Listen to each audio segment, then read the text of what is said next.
नमस्कार. महाराष्ट्रातील विविध क्षेत्रातील बातम्या झटपट आपल्या मोबाईलवर पाहण्यासाठी लगेचच सबस्क्राईब करा राष्ट्रशक्ती लाईव्ह न्यूज आणि सोबत बेल आयकॉन प्रेस करायला विसरू नका.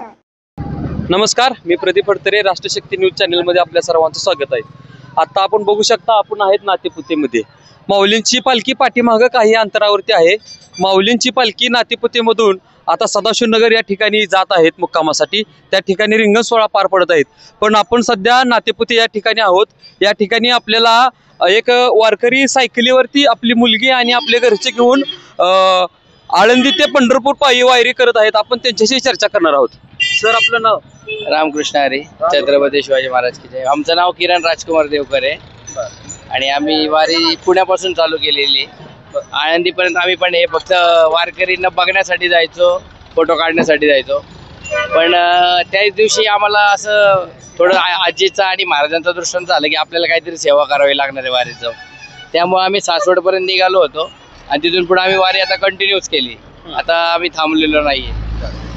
आम्ही असे एक माझी लहान 2.5 वर्षाची मुलगी आहे, मिसेस आहेत आणि मेवणा आहे वेदांत लांडगे म्हणून. आम्ही असे 4 जण चाललेलो आहे. धर्मजल दर करत आम्ही जसं जिथे पण बसताना चांगलं मिळेल, सुरक्षित मिळेल तिथे राहतोय आणि पुढे निघतोय. आतापर्यंत किती मुक्काम केले तुम्ही? सांगता यायचे 5-6 झालेत. 6-7 दिवसाला किती किलोमीटर चालताय रोज? 17 ते 18 किलोमीटर. जास्त नाही चालत, कारण यांना चालवावं लागतं. बरोबर, त्यामुळे जास्त नाही चालत. तुम्हाला कशी आयडिया सुचली की आपण अशा पद्धतीनं पंढरपूरच्या वारीला जायचं? नाही, आयडिया वगैरे काही नव्हती, फक्त वारीला जायचं आणि मुलीला पण सोबत घेऊन जायचं. कारण तिचे संस्कार परत बिघडले नाही पाहिजे. आम्ही तिच्या आजपर्यंत जेवढी धडपड केली तिच्या संस्कारांसाठी केली. कारण आज तुमच्या मार्फत हा व्हिडिओ वगैरे काय असेल तो उद्या इंटरनेटवर राहणार आहे. ती जेव्हा पण आम्ही असू वा नसो, ती जेव्हा पण हा व्हिडिओ बघेल त्यावेळेस तिला तिच्या आई बापांचे संस्कार, त्यांच्या आजी आजोबांचे, आई वडिलांचे संस्कार समजून जातील. ती तेच फॉलो करेल.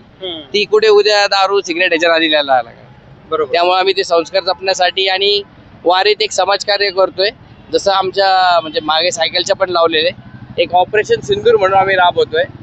ज्या असं आपल्या आर्मीने आपलं केलं होतं, आपल्या आया बहिणींचे कुंकूचे मिठवले त्यांचा बदला घेण्यासाठी केलं होतं. आम्ही हेच फक्त की एखाद्याला हार्ट अटॅक आला म्हणजे एखाद्या आई बहिणीचं कुंकू मिटावं नाही म्हणून आम्ही आत्ताच ट्रेनिंग देतोय. तर आम्ही अशा भरपूर दिंड्यांना मागे ट्रेनिंग दिलेलं आहे. 10-12 जण असेल तरी मला सफिशियंट झाले, कारण तेच पुढे त्यांच्या घरी हे ट्रेनिंग देऊन माणसं वाचवतील आणि प्लस हे ट्रेनिंग जनजागृती होईल. त्यामुळे आम्ही CPRचं ट्रेनिंग देतोय आणि ते देतो आम्ही पुढे चाललेलो आहे. आपण आमच्या राष्ट्रशक्ती न्यूज चॅनलच्या माध्यमातून बघू शकता, त्यांची जी सायकल आहे त्या सायकलच्या पाठीमागं तुम्हाला ऑपरेशन सिंदूर असं लावलेला बॅनरचा एक उल्लेख दिसेल. त्याच्या माध्यमातून इतर असणाऱ्या भारत देशातील तमाम महिला आणि पुरुषांना किंवा समाजाला एक आदर्श देण्याचं काम हे दादा आपल्यासोबत करत आहेत. त्याचबरोबर त्यांच्या धर्मपत्नी आहेत. आपण त्यांनाही विचारणार आहोत. ताई, आपलं नाव? वैष्णवी किरण देवकर. कसं वाटतंय? तुमचे मिस्टर पंढरपूरला चाललेत, तुम्ही त्यांच्या सोबत आहात? छान वाटतंय. आणि तुमची मुलगी पण आहे, नाव काय तिचं? राजाऊ. बोलता येते का तिला? हो. नाव काय पिल्लू तुझं? कसं वाटतंय तुम्हाला? पंढरपूरच्या वारीमध्ये जाऊन काय मागताल आता? विठुरायाला काय मागणं घालाल? काही नाही, आमच्या मुलीसाठी आलो आहोत आम्ही, तिच्यासाठी सर्व काही. तुम्ही दोघेही तरुण आहात. तरुणाच्या माध्यमातून तुम्ही तरुणांना, युवतींना काय संदेश द्याल? तरुणांनी युवतींना एकच संदेश देईन, तुम्हाला जर संसार करायचा आहे ना तर दोघांना सांभाळून घ्या. याच्या पुढे तुम्ही काहीच नाही. तर ज्यावेळेस तुम्ही तुमचा सेल्फिशनेस मध्ये येईल ना, इगो मध्ये येईल ना, तुमचा संसार पुढे चालत नाही. आणि त्यासाठी मी खरं सांगतो, मी अभिमानाने सांगतो, या माझ्या धर्मपत्नी आहेत, यांनी मला भरपूर सपोर्ट केला आजपर्यंत. आणि आजही ते ना पूर्ण एकटे सिंगल चालतात आणि आमच्यासाठी जेवण वगैरे पण आम्हाला देतात. आम्ही दोघं तरी सायकल कंटिन्यू करतोय, चेंज करतोय अल्टरनेट, पण ह्या चालून आम्हाला जेवायला घालतात. तुम्हाला म्हणजे कितीवी वारी आहे तुमची? नाही, ही पहिलीच वारी आहे. म्हणजे तुम्हाला म्हणजे कशी सूचना मिळाली की आपण सायकलीवरती वारीला जाऊ? अगोदर कोण आपल्या घरामध्ये होतं का? आजीची वारी होती माझ्या, ती खुंटली होती. आम्हाला माहिती होतं की आम्हाला हे कधीतरी पूर्ण करायची. ते एक कारण होतं ना. मी थोडेफार आम्ही महाराजांचे आहे भक्त, मावळे भक्त नाही मावळे, थोडाफार मला दृष्टांत व्हायचं स्वप्नात. मला झोप नव्हती 2-3 दिवस आणि मी थोडा माइंड ऑफसेट झालं होतं माझं पूर्ण. त्याच्यानंतरच मला कळलं की आपल्याला कोणतरी सांगते तू समाजकार्याकडे थोडा तरी वळ, आणि त्यामुळे मी पर्याय वापरला की ही दिंडी सारखं आपलं वारी सारखं समाजकार्य कुठं करता येणार नाही. फ्रीमध्ये आम्ही त्यांना CPRचं ट्रेनिंग देतोय.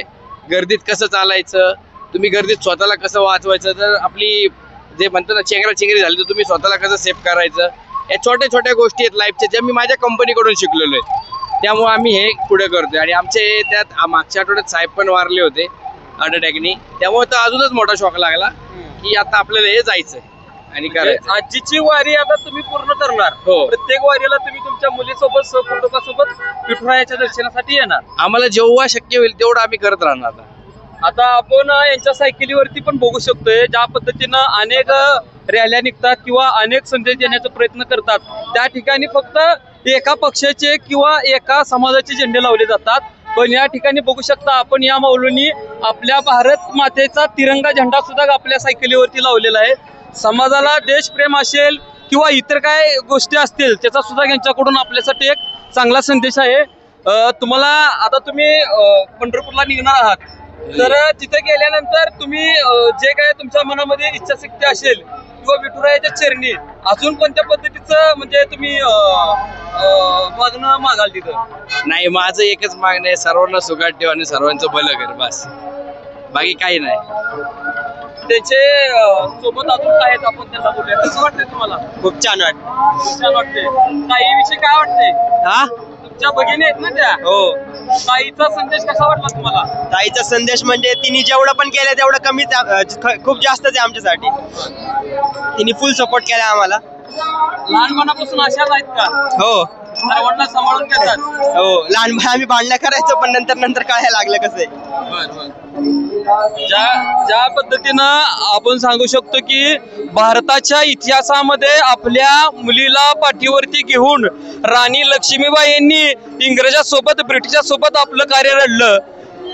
माता राजमाता अहिल्याबाई होळकर यांनी आपला मुलगा गेल्यानंतर, आपला पती गेल्यानंतर आपलं साम्राज्य इंग्रजापुढे न झुकू देता या इंग्रज सरकारला 2 हात करण्याची ताकद ठेवली. ठिकठिकाणी मंदिरं उभा केली, देवालय उभा केली, लोकांना पानवट उभा केलं. अशा या आपल्या स्त्रियाविषयी आदर किंवा माता सावित्रीबाई फुले यांनी स्त्री शिक्षणासाठी जे मुलींना शिक्षण खुलं केलं, त्या पद्धतीनं आपण बघू शकता की हे ताई आणि दादा आपल्या छोट्याशा मुलीला घेऊन पंढरपूरच्या वारीमध्ये आपलं आई वडील आणि आपला आदर्श देण्यासाठी येणाऱ्या पुढच्या पिढीसाठी जो त्याग केलाय तो त्याग अत्यंत मोठा आणि अस्मरणीय त्याग आहे. त्यासाठी त्यांना आपल्या राष्ट्रशक्ती न्यूज चॅनल कडून खूप खूप खूप शुभेच्छा. राष्ट्रशक्ती न्यूजच्या माध्यमातून आपण बघत असाल की समाजामध्ये वावरताना आपल्याला सामाजिक, राजकीय किंवा आर्थिक जबाबदारी पार पाडता आली पाहिजे. कॅमेरामॅन गणेश देशमुखसह मी प्रदीप फडतरे, राष्ट्रशक्ती न्यूज, नातेपुते.